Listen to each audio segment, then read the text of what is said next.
Hey guys, it's Skylark here. Welcome to the next episode. Today I'm going to show you how to hide apps on iPhone. So let's start. To hide an app on our iPhone, we need to locate the app icon, press and hold on it until we see menu like this. Once this menu pops up, press on Require Face ID, and then over here we have three options: Require Face ID, Hide and Require Face ID, and Cancel. So if we want to hide an app on our iPhone, it means it will automatically require Face ID to open it as well as to see it. Let's click Hide and Require Face ID.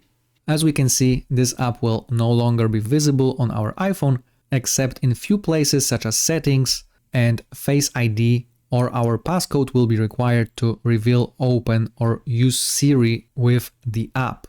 So let's click Hide App.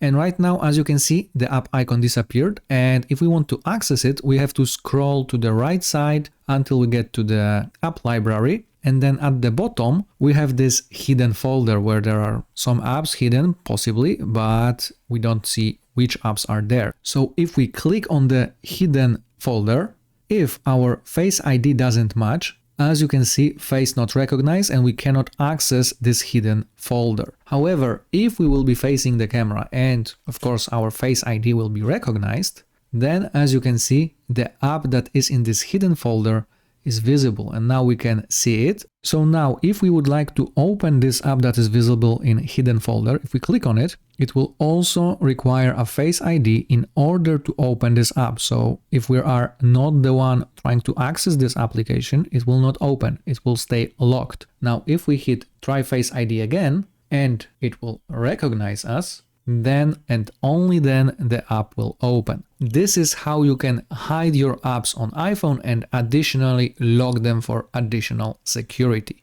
Let me know in the comments if you managed to do that, and remember to hit thumbs up, subscribe our channel and share this video with your friends. Thanks for watching.